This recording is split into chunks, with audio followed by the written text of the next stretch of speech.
Hello and hello, welcome back to the Undisputed Champ YouTube boxing channel. If you like the videos I've already put out, hit the like button and the subscribe button. And let's get into the video of today. Today we're talking about AJ Anthony Joshua versus Kubrat Pulev. And this fight is for the heavyweight titles. It's for the IBF, the WBO and the WBA, and scheduled for tomorrow night.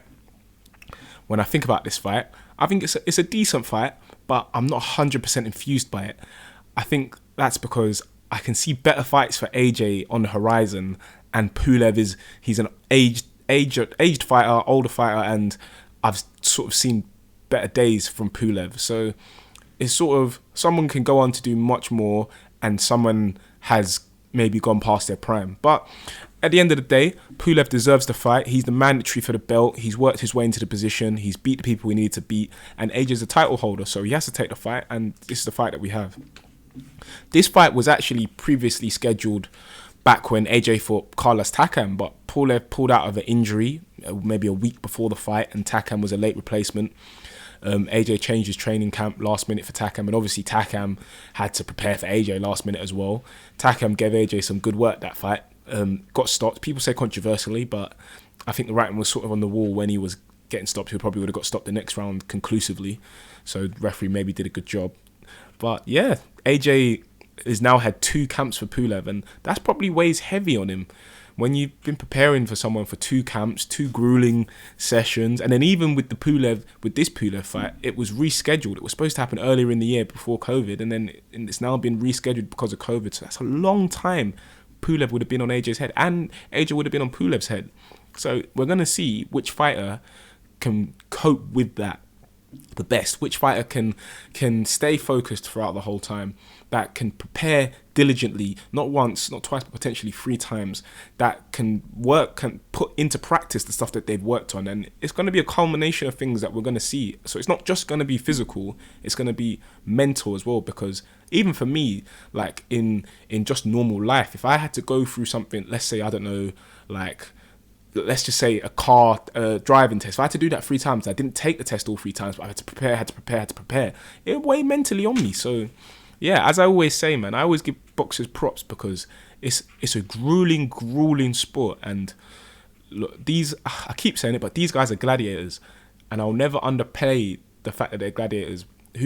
Not many people can go into a ring, take punches, work for months and months on end to go into the ring to take punches and potentially lose. It's a tough sport, so hats off to those guys. When I look at Pulev, I see a fighter that I think has had his better days go by. He's got 1 loss, which was to Klitschko, and Klitschko destroyed him in that fight. There was animosity between the 2 camps leading up to the fight. I think there was drug testing issues between the 2 fight camps, and then on top of all of that, Klitschko kind of did a bitch move, and he only put up the IBF title in the fight. So if Klitschko would have lost that fight to Pulev, he would have only lost the IBF title, would have still held on to the WBA, WBO. No one likes to see that. So that's Klitschko playing games because he was the A side, and Pulev didn't like that either. But Pulev went in there with too much rage in his heart, I think, and he went away from what he normally does. Pulev has one of the best jabs in the business. It's a strong, long, hard jab, and he boxes behind that jab. He throws a few right hands here and there, but his main bread and butter is the jab. As Floyd Mayweather would say, he's straight up and down, no special effects. He's a jab man first. He'll walk in there, jab. He'll lull you to sleep with that jab. He'll hurt you with the jab. He'll cut you with a jab. He's one of the best practitioners with the jab in the modern day. And he came into that Klitschko fight, abandoned the jab really, came steaming in. I think he really wanted to hurt Klitschko. And Klitschko, I've never seen it before, but started throwing leaping left hooks. Left hook here, left hook there, right hand. I think I even saw Klitschko maybe fight inside a tiny bit, because Klitschko never fought inside, and he was beating Pulev from pillar to post and knocked him down maybe 3 times and stopped him. So I don't think Pulev's going to employ them same sort of tactics in this fight, but I do think Pulev's better days are behind him. He's fought Hughie Fury, didn't look great, boring fight. He fought Chisora, didn't look great, boring fight. So Pulev is actually a boring fighter. Like, as great as having an amazing jab is, when there's not much coming after the jab, it does sort of start to just make you feel a bit bored. But it is what it is. That's his style, and it's been effective for him up until now. He's only lost 1 fight. When I look at AJ, I see a guy who's had to pretty much rebuild his career. I did the video for this fight pretty late because I wanted to see what both fighters looked like on the scales. Pulev came in at 239 pounds, looked very good on the scales, came on with shoes and trackies on, so he's probably a bit lighter than that. And AJ came in at 240.8 pounds, so he's coming light again as well. And I feel like with AJ, the previous AJs that we were getting were the heavy AJs. This is pre-Ruiz AJ, and I think AJ was sort of building his muscle, building his weight, because when he's a heavy guy, his shots hold, even if they're not sharp, they're clubbing. They've got hold clubbing power, and that was hurting a lot of people. But then when you're that big, you're muscle bound. Your muscles need a lot of oxygen to work, and when he had all these big muscles, he's looking brolic. He was getting tired in fights, and I think he sort of clocked that. And it happened in the Ruiz fight when Ruiz caught him, and he was trying to rally back.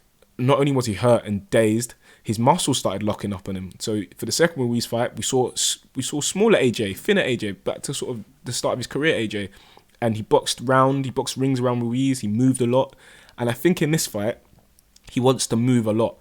So he's coming quite light. I think he wants to be able to slip Pulev's jab. He knows Pulev's got a strong, dangerous jab, so he wants to be able to come in, move his head, slip left, right, and then get into that mid-range, into that inside fighting range, because Pulev doesn't fight well on the inside, and AJ wants to start letting his hands go. It's a big fight for AJ because if it goes well, this will be the last fight, hopefully, fingers crossed, before him and Fury fight, and he'll want to make a statement. He'll want the highlight reels that they build for that fight to show him knocking out Pulev, cleaning Pulev out, and he want to build it for that fight, because that Fury fight for him and Fury it will be the biggest fight of their careers up until that date, and potentially for their whole careers. So he'll want to have a nice looking KO on his record. And going on to my prediction for the fight, Pulev can be a spoiler, and the reason we saw Klitschko take him out is because Klitschko got in Pulev's head, he got in his camp's head, and he got Pulev to come out of his game.